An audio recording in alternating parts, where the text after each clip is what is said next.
We at the Gourd Barn in Moran, Michigan, Upper Peninsula. Pretty cool. We already stayed the night as part of Harvest Host, and we're getting ready to go tour the barn and maybe do some painting. Did you get on the bull yet? No, not yet. Do you want to go do that now? Ask her if you can.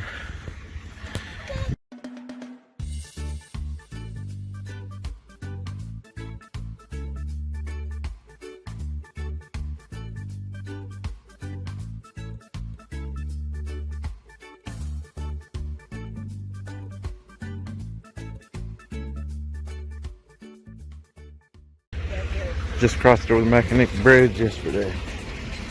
Hi, Ruby. But when we Cool. on it, smoke comes out of it. Smoke comes out of the nose? Oh, wow. Sure does, okay. Yeah.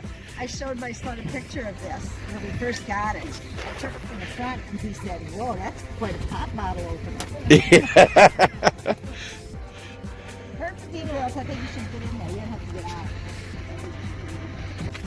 Okay, here we are. I'm at my studio. Elizabeth knows all about this, so she's already had a partial. We're having an art tour here on June 23rd, and I was kind of hoping that the big irises would wait until that day to pop, but I think they might come early. No, that's no good. And then over here, these water bowls. I think Ruby's got a lot of water balls today. I make these bird baths from the rhubarb leaves that are at the end of the barn down there. They're big leaves, and then I sand cast them and I paint them. These are bottles? Water? It's just beer bottles. Yep.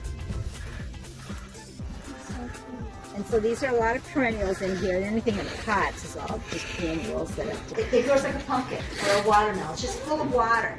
But before you can craft it and make anything like this on it, see how dry it is? Before you can use that to make something out of it, you have to let it dry.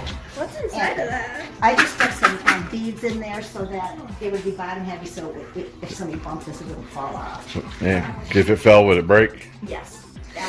The only thing that can bother a gourd is cement. I mean, if it lands on carpeting or if it lands on the grass, nothing happens to it. But if it hits the cement, it just breaks because it's brittle. But they have buried kings with their jewels in gourds.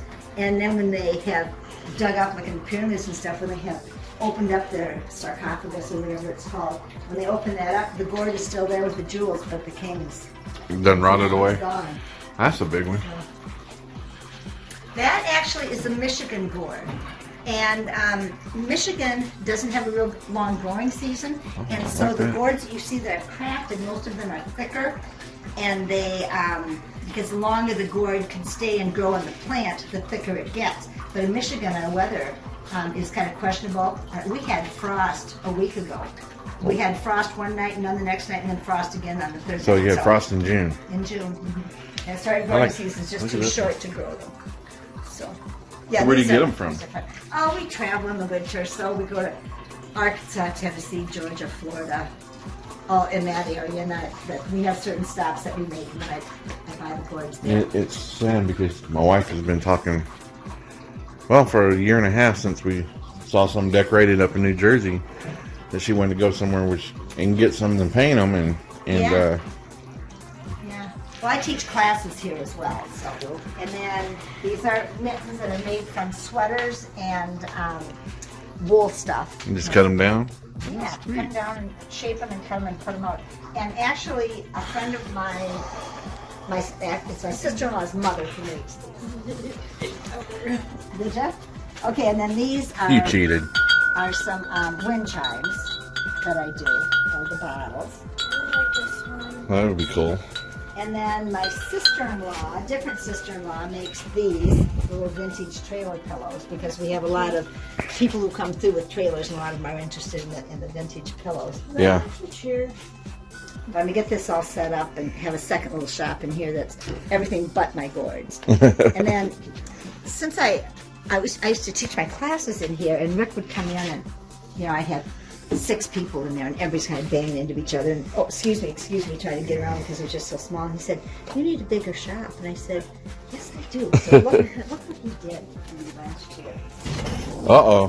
I know. Isn't this the best? Oh, sweet. It's like a little house in here. So he added on to the outside of the barn. He did. That And is then cool. I have a friend who has a wood mill. Or what do you call it? Like a mill, a lumber mill. Just one of those portable ones. Yeah. And he lives on an island, and he cut down all these trees and made us all these boards. So these boards were put down green. So you can see as they start to shrink, they're going to have a little bit bigger holes. But it doesn't matter. I mean, it's a shop. That kind of gives it the more of the old barn feel to it. Smell. We're both school teachers for 30 years, and then Sounds so he's always been a a bee right builder. there. Oh, there is a bee right there. Uh-oh. Okay, let me see if I can get him outside. How'd you come in? Well, there's lots of places to get in here. There's lots of wind at most of the barns. You know they did that on purpose when they... Right now, this was an actual working barn. My studio over there was the pigsty. Sometimes it looks like it's still a pigsty, but... And then this is where they kept the draft horses. They had 4 draft horses that they kept in this spot right here. Watch your step. And this is where they had cows. And this was a small subsistence farm, but they had cows and they had milk. So back in those days, they used to just sell the remaining milk to the dairies, and they used it to bottle it up and sell it. So inside there, fisherman lives here with a kitchen is like. The pictures that you see up here, we have a barn dance every year in September. Yeah, I saw And- that. yeah. Third Saturday? The third Saturday in September. And then these are our guest books. So people sign. We have a picture out every year, and then they sign it, and then we frame it and put it up for the next year. Oh, yeah. Watch your step, girls. That is a horse. I had a lady come to the barn dance one time, and she put a wine. She said, "You guys need a horse." And I said, "Oh, no, we can't because we're on the." She said, "No." Oh. And so he was a workhorse, a draft horse, down in Livonia, which is down by Detroit. And he worked the family farm back in the late 1800s. And they loved him so much that when Frank died, they made him into a blanket. And they added this old wool. I mean, gosh, that looks like World War I blanket or something. Yeah, it does. Yeah. So anyway, they eventually made him into a blanket, and then they used to use him for sleigh rides. So when they'd go on a sleigh ride, they'd all cover up with Frank. And look at his mane is still on here. And everything is still dirty right now. Normally this is all clean. But okay, so this part down, see the cracks up there? That's what I was talking about. And you'll see the cracks on the other side too. If you look between the quilts up there, you'll see where when they build these things, they build them with green wood. And then as the wood dries, then it shrinks, and that creates the hole. So then it keeps that breeze coming through here so that they don't have fires. The little feathers that they're starting to get, right, instead of the fuzz, they're going to have feathers. Right, come here. Come here, baby. Brave.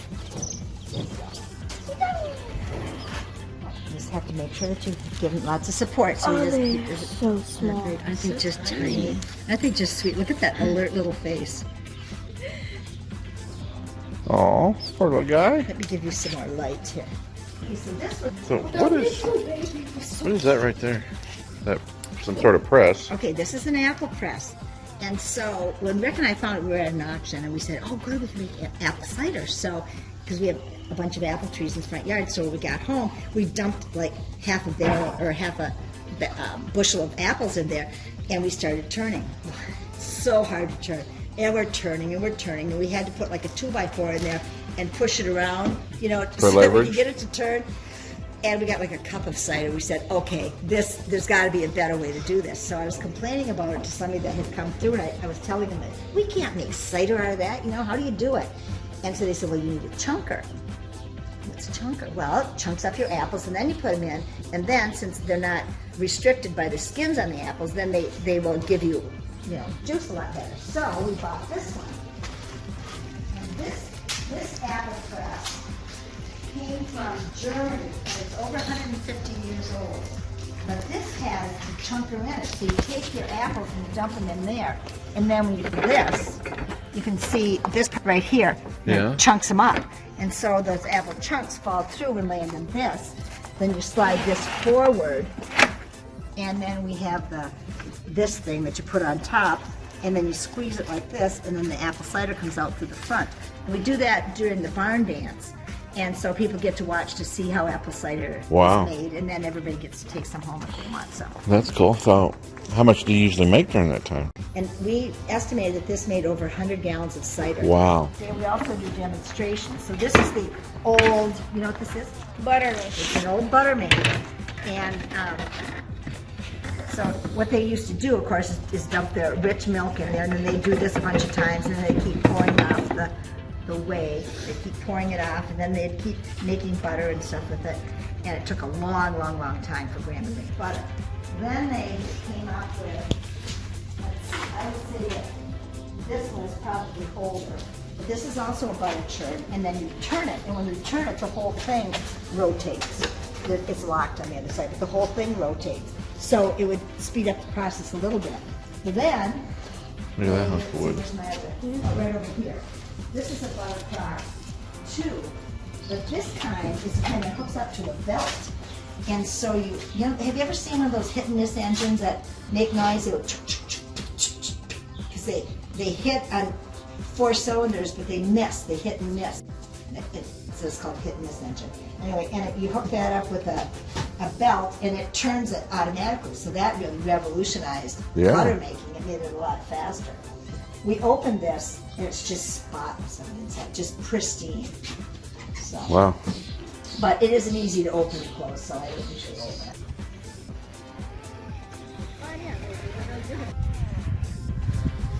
So They're this nice is where the and girls live. Are they warm yet? Because we're going to pick them up there. Don't know why. That's just what they told me. So I said, okay, I'll pass that on. Really good. So There you go. it's even. Okay. What do you say? Thank you. Come here. You can let them pick you up, anybody? Make me hold it.